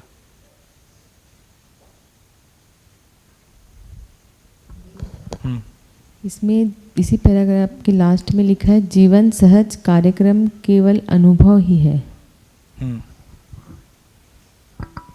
ठीक है, तो जीवन सहज कार्यक्रम इत अनुभव ही है कि मतलब जीवन में अनुभव के पहले जो भी क्रियाकलाप हैं वो अनुभव के लिए पात्रता बन जाए, इस अर्थ में है, और अनुभव के बाद जो भी कुछ है वो अनुभव को प्रमाणित करने के अर्थ में है,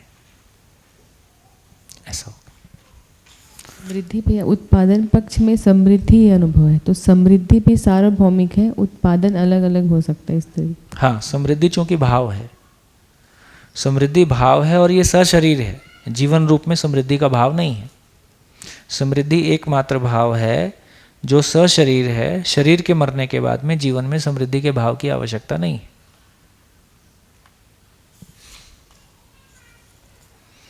44 है हुआ, सुना आप लोगों ने? जीवन गठनपूर्ण परमाणु से नहीं बना, गठनपूर्ण परमाणु ही जीवन रूप में व्यक्त होता है। हाँ तो हाँ, क्योंकि शरीर अलग है, जैसे कार का आवाज़ अलग है, ट्रक का आवाज़ अलग है, जीवन अलग है, आवाज़ तो शरीर में है। हाँ, तो वो शरीर की भिन्नताएं, शरीर की भिन्नताओं को जीवन ने जितना गहरा स्वीकार करके रखा हुआ उतना गहरा अंतर है। जितना शरीर की भिन्नताओं को जीवन ने, मतलब यदि जीवन रूप में देखो आपको ऐसे भी आपको स्त्री पुरुष में अलग अलग दिखाई दे जाएगा। कुछ लोगों ने शरीर को बहुत गहरे में स्वीकार किया है, वो स्त्री अलग तरह से दिखाई देती है। जिन्होंने जीवन रूप को मानव रूप में जितना अपने थोड़ा नज़दीक आए हैं उतना ही वो आराम में ईजी दिखाई देते। तो कुल मिला के जीवन स्त्री या पुरुष नहीं है, मतलब सच्चाई ये है कि मैं स्त्री या पुरुष नहीं हूँ, मेरा साधन स्त्री या पुरुष है। ब्रह्मवश चूंकि मैं अपने आप को शरीर मानता हूँ इसलिए मैं स्त्री या पुरुष हो जाता हूँ, फिर वैसा प्रभाव और वैसा आचरण और घनीभूत रूप में दिखाई देता है।